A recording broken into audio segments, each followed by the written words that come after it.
ধরে ডাকতেন না। আমরা মানুষের বাচ্চা নবীর নাম ধরে ডাকি উল্টো পাল্টা। যদি বলা হয় তোমাদের নবীর নাম কি, বলে মুহাম্মদ।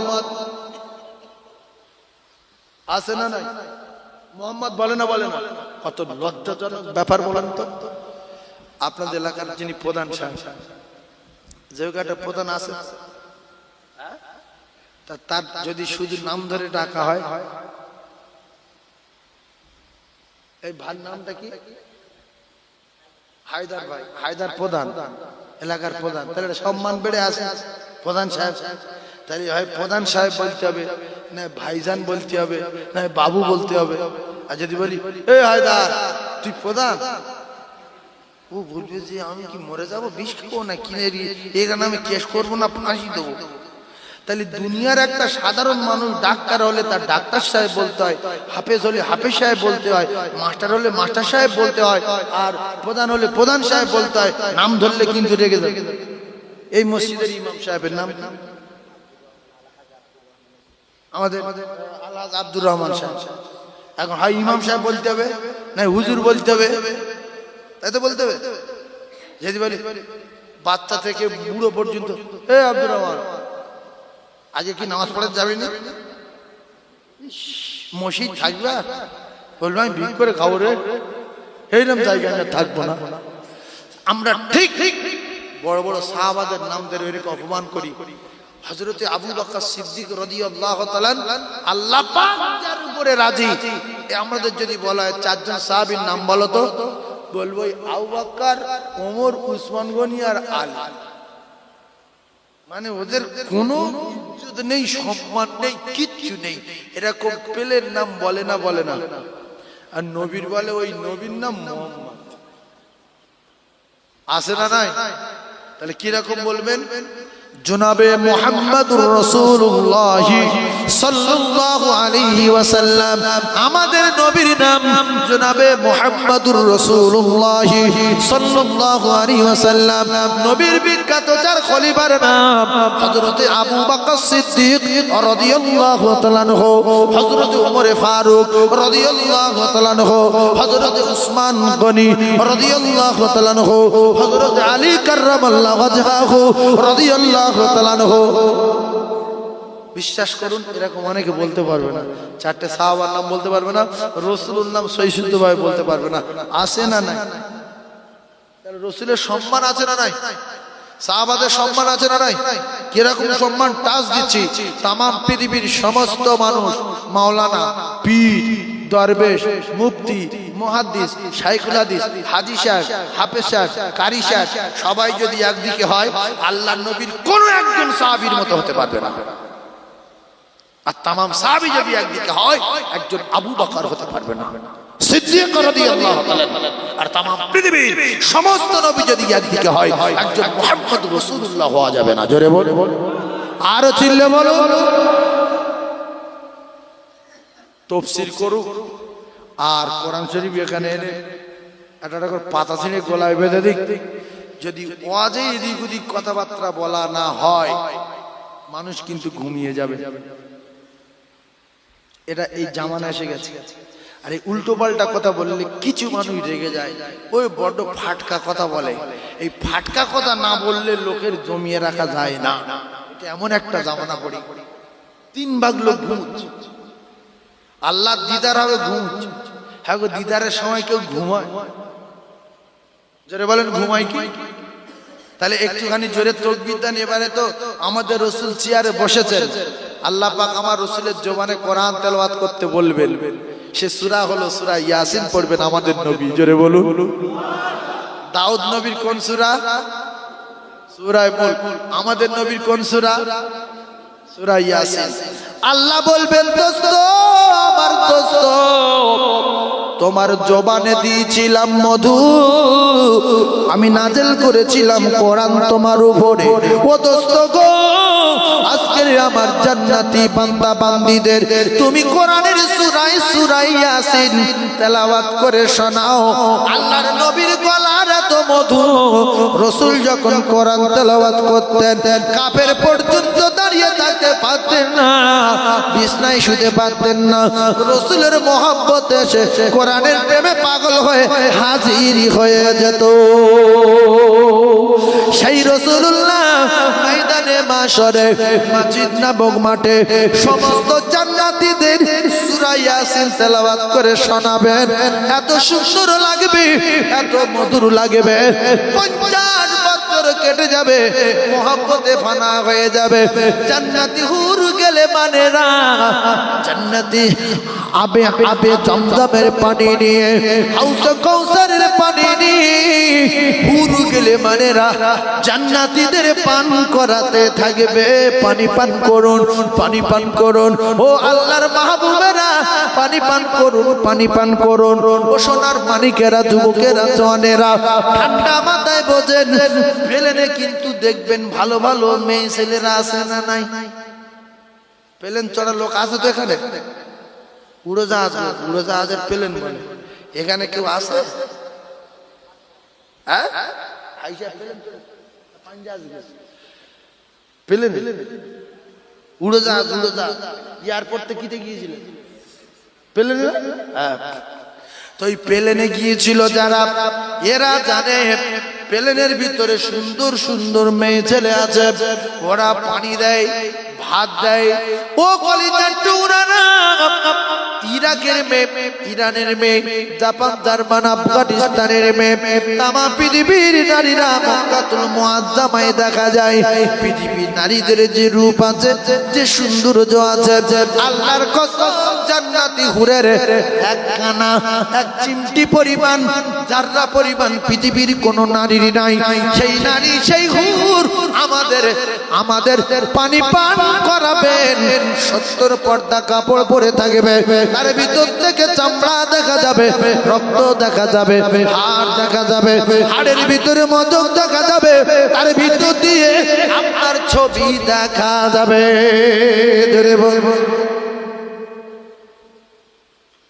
অপেক্ষা করছে আমাদের জন্য, বান্দা এসো, তোমাদের খিদমত করবো, কবর থেকে শুরু করবো, এসো এসো। ভাইজান আমার বাবাদিরা, দাউদ নবী 40, আমাদের নবী 50। হঠাৎ করে একটা চেয়ার খালি ছিল, ওই চেয়ারে সরাসরি কোনো পর্দা নাই। আমার আল্লাহ পাক এসে হাজির হয়ে যায়। কিতাবে লেখা যে আল্লাহ পাক চেয়ারে বসবেন, সঙ্গে সঙ্গে মানুষের চোখ দাঁড়িয়ে যাবে।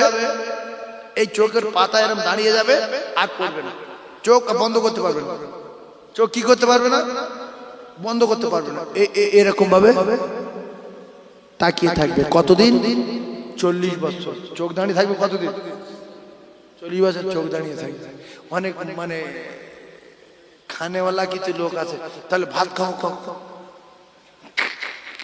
ভাত খেতে গিয়ে 3 ঘন্টা, সেখানে ভাত আছে, যা খাওয়ার মনে করবে সঙ্গে সঙ্গে চলে আসবে। ওয়ালা হাবি তৈরি মিমাশতাহুন হুরুন ঈদ। আল্লাহু আকবার। আপনি যদি মনে করেন যে ওইটা খাবো, ওই পাখিটা খাবো, সঙ্গে সঙ্গে পাখি উড়ে এসে কাবাবার গুনাহ হয়ে আপনার সামনে বসে যাবে। আপনি ইচ্ছা মতন খেয়ে নেবেন, হাড্ডি গুড্ডিগুলো ফেলে দেবেন, আবার ম্যাজিকের মতো শাক করে ঘুরে ওই রকম পাখি আবার উড়ে গিয়ে ডালে বসে যাবে। জোরে বলুন সুবহানাল্লাহ। খুব বোকা মানুষগুলো ভাবে যে 40 বছর হুজুর যে ওয়াজ করছে এ ঠিক না, তাহলে পায়খানা পেশাব করতে যাবে না, চোখ দাঁড়িয়ে চোখে বসে থাকবে, পায়খানা করবে কোথায়? পেশাব করতে যাবে কোথায়? অত বড় মাঠ, পেশাব হবে? জোরে বলেন হবে? পায়খানা হবে? তাই সব জানি তো, শুধু মানি। হ্যাঁ, আল্লাহ পাকের দিদার চোখ দাঁড়িয়ে যাবে 40 বছরে। 40 বছর পরে চোখ দাঁড়িয়েছিল 40 বছর। অবশেষে আল্লাহ পাক একটা আওয়াজ দেবেন জোরে, ও আমার বান্দা বান্দিরা সবাই চোখ নামাও। নবী গুণেরাও একই, শুধু আমাদের নবী ছাড়া পৃথিবীর কোন নবী আল্লাহর ডাইরেক্ট দেখেনি। কথা বুঝতে পারেন? আমাদের নবী ছাড়া পৃথিবী, এই যে লক্ষ লক্ষ নবী স্টেজে বসে আছে, কেউ আল্লাহ দেখেনি। আমরা যা নবীরাও তাই একই, কেউ দেখিনি। মুসা নবী একটু দেখবো বলে একটু লাইন করেছিল, কিন্তু দেখতে পেরেছে? খুব মহব্বতের নবী, আল্লাহ একটু দেখি না, আপনি কিরকম একটু দেখি। আল্লাহ বলছে মুসা আমার দেখতে গেলে নতুন করে পার্টস পাথর দিয়ে তৈরি করতে হবে, তোমার যা পার্টস পাথর দিয়েছি ওতে দেখা সম্ভব না, ওসব ছাই হয়ে যাবে, ওসব চলে যাবে, ওতে দেখা যাবে। অনেক অভিনয় বিনয় করার পরে বললে ঠিক আছে দেখো হালকা দেখায় যদি সহ্য হয় তাহলে আরো কাছে যাবো। অনেকগুলো পর্দার ভিতর থেকে একটু ঝলক ফেলেছিল, পাহাড় পড়লো, মুসা নবী বেহুশ হলো, আল্লাহ দেখতে পেল না। আর আমার নবীর এমন পার্টস দিয়ে আল্লাহ তৈরি করেছে, ডাইরেক্ট সিদরাতুল মুনতাহা থেকে রাসূলকে একা ডেকে নিয়ে আল্লাহর পাশাপাশি বসিয়ে, সরাসরি সামনাসামনি বসিয়ে আল্লাহর সঙ্গে কথাবার্তা আলোচনা করে আবার রাসূল আল্লাহ পাকের দুনিয়ায় ফিরে এসেছিল। জোরে বলুন সুবহানাল্লাহ। চোখ নামাও, 40 বছর পরে চরকা ভেঙে গেল, কি দেখছিলাম? আল্লাহু আকবার, এই আমার আল্লাহ। জোরে বলুন সুবহানাল্লাহ। হঠাৎ করে আমার আল্লাহ পাক তেলাওয়াত করবেন আর রহমান, যতগুলো ওয়াদা করেছিল নিয়ামত দেওয়ার, ও কলিজার টুকরা কোন নিয়ামত অস্বীকার করবেন? আল্লাহ পাক করবেন নিজে সূরা রহমান। আল্লাহ পাক কদিন কতদিন আর শোনার দরকার নাই, আর জানার দরকার নাই, আল্লাহ পেয়ে গেছি, আর কিছুই চাই না। আল্লাহর দিদারে মানুষ বসে তেলাওয়াত শুনতে থাকবে স্বয়ং আমার আল্লাহ পাকের জবানে। জোরে বলুন, আরো জোরে বলুন সুবহানাল্লাহ। নাই দেখবে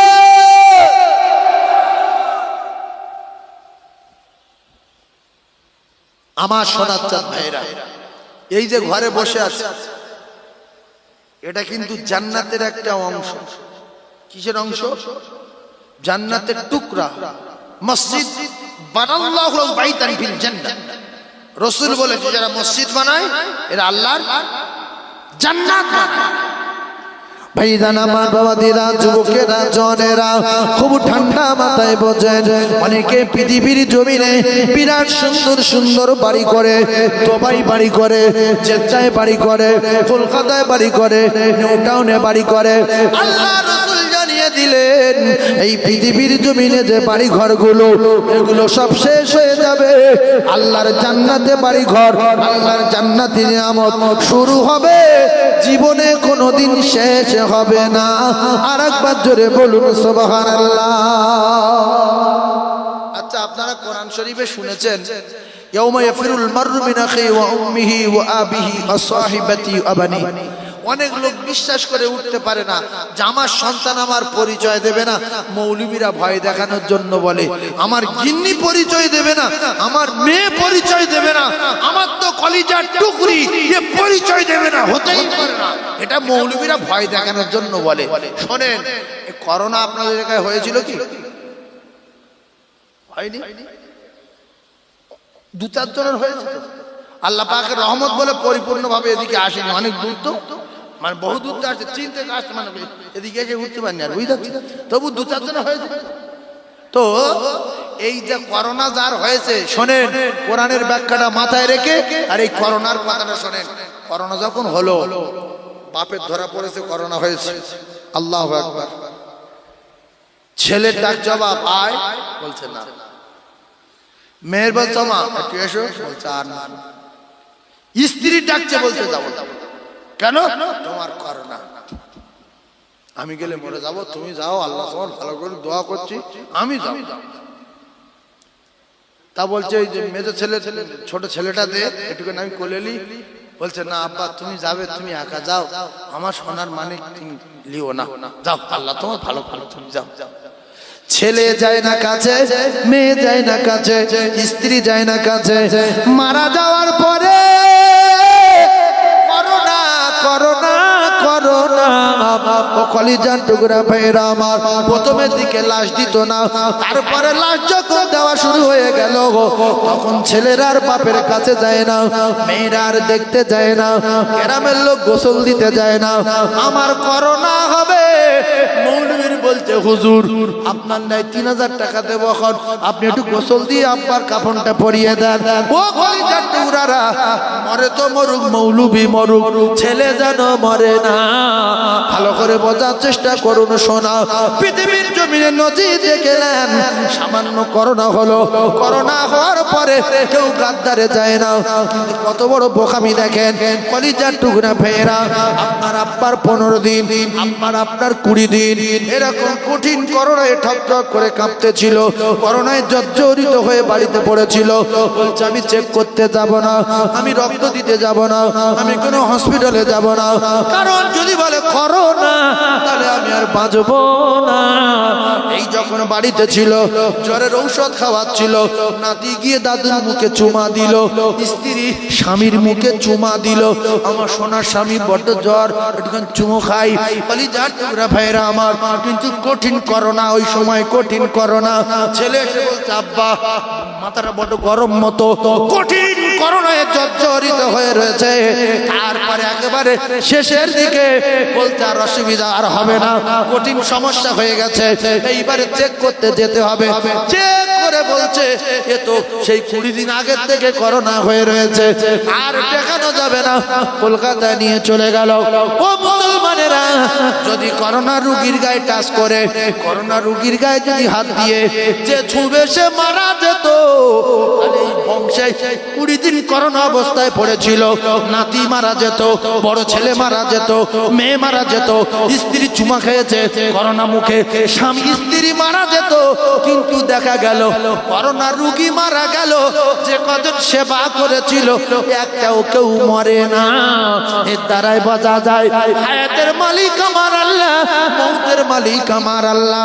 আল্লাহ যার মৌত দেবে, আল্লাহ যার তুলে নেবেন, তার কেউ বাঁচাতে পারবে না। আল্লাহ যার বাঁচাবে, এরা তো আগে ভাই ইউসুফ নবীর কুয়ায় ফেলে মারতে পারবে না। ইউসুফ নবীকে বাঁচিয়ে নিয়েছেন আমার আল্লাহ, জোরে বলুন সুবহানাল্লাহ। ইসমাইল জাবিউল্লাহকে তরবারির তলায় থেকে উঠিয়ে দিয়েছেন আমার আল্লাহ, জান্নাতি দুম্বা কুরবানি হয়ে গেছে। আরেকবার জোরে বলুন সুবহানাল্লাহ। তাই আমি আপনাদেরকে জানিয়ে দেই, পৃথিবীর জমিনে একটুখানি লক্ষ্য করে দেখলে বোঝা যাবে করোনা হলো কি অবস্থা। বাপ বেটা দেখে না, আলাপ করে না, কাছে যায় না, মুখের কাছে যায় না, নাতির যেতে দেয় না, নিজের স্ত্রী যায় না। এর জন্য আল্লাহর কসম, কোরআন সত্য, ইয়াউমা ইয়াফিরুল মাররু মিন আখিহি ওয়া উম্মিহি ওয়া আবিহি ওয়া সাহিবাতি ওয়া বানি। না তোমার মা, তোমার বাবা, তোমার ছেলে, তোমার মেয়ে, কেউ সেদিন কাছে যাবে না, পরিচয় দিলেও পরিচয় দেবে না। এই মাথার গিগুলো টকবক করে ফুটবে, নাক দিয়ে মগজগুলো গলে গলে পড়বে। সেদিন কেউ আর হবে না, সেদিন একা ভাবে, একা যেতে হবে। আপনার দান, আপনার সাদাকা, আপনার কিনা সাদাকায়ে জারিয়া, এই সমস্ত আমল, ইবাদত, তাহাজ্জুদ, ইশরাক, আওয়াবিন, সালাতুত, তাসবিহ, কোরআন তেলাওয়াত, দরুদ, নামাজ, এরাই আপনার প্রহরী আর পাহারাদার হয়ে যাবে। জোরে বলুন, আর একটু জোরে বলুন সুবহানাল্লাহ। আচ্ছা, এরকম কোরআন হাদিসে লেখা আছে যে 3টে ছেলে জন্ম দেবে, একটা দোকান করতে হবে, নাইলে বাপ জাহান্নামে যাবে। যে 2টো মেয়ে জন্ম দেবে, 3 বিঘা জমি দিতে হবে, নাইলে বাপ জাহান্নামে যাবে। ফকির যদি হয়, 3টে ছেলের বেশি যদি নেয়, তাহলে সে জাহান্নামী হবে। লেখা আছে। ফকির হোক, পাগলা হোক, যেই হোক, সবার খাওয়ানোর দায়িত্ব নিয়েছেন কে? ওমা মিন দাব্বাতিন ফিল আরদি ইল্লা আলাল্লাহি রিজকুহা। কিন্তু মানুষ বাচ্চা পরিচয় দেবে না, ছেলে পরিচয় দেবে না, কেউ কারুর হবে না। শোনার পরে সেই বাচ্চার জন্য ধোঁকাবাজি, চিটিংবাজি, সুদের ব্যবসা, মদের ব্যবসা, গাঁজার ব্যবসা, ওই বাচ্চার জন্য নামাজ কাজা, মিথ্যা, ধোঁকা, সব ওই বাচ্চার জন্য, স্ত্রীর জন্য। আমার কলিজার টুকরা ভাই, আল্লাহর কসম এরা পরিচয় দেবে না। তাহলে নিজের বাঁচার জন্য 1 বিঘা জমির মালিক আপনি, ওই 2টো ছেলে আছে, ওদের 15 কাঠা দিয়ে দেন। আর 5 কাঠা আপনি বিক্রি করে নিয়ে টাকার বান্ডিল নিয়ে কবরে চলে যান, ফেরেশতারা মারধর করবে, দেবেন 50,000, ফেরেশতার 50, দুজন চেপে যাবে, আপনি ঘুমিয়ে পড়বেন। হ্যাঁ, হবে না? তাহলে রসুল বলছে মসজিদে দিয়ে যাও, 5 কাঠা জমি বিক্রি করে মসজিদে যাও, এই নেকি কিয়ামত পর্যন্ত যাবে। আর পৃথিবীর কোন লোক যদি দোয়া না করে, আল্লাহর কসম অটোমেটিক নেকি চলে যাবে, ইল্লা মিন সাদাকাতিন জারিয়া, এই নেকি কিয়ামত পর্যন্ত বন্ধ হবে না।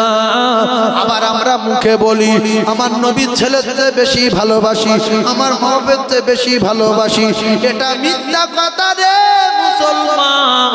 যদি সত্যি কথা, এটা যদি সত্য হতো, তাহলে ছেলের চেয়ে বেশি রাসূলকে ভালোবাসলে, ছেলের যদি 1 বিঘা জমি দেওয়া হয়, নবীর অন্তত 1 বিঘা 5 কাঠা দিতে হতো। মাশাআল্লাহ, খুব সুন্দর ভিডিও। ভিডিওটি ভালো লেগে থাকলে like, comment, share and subscribe করে দেবেন।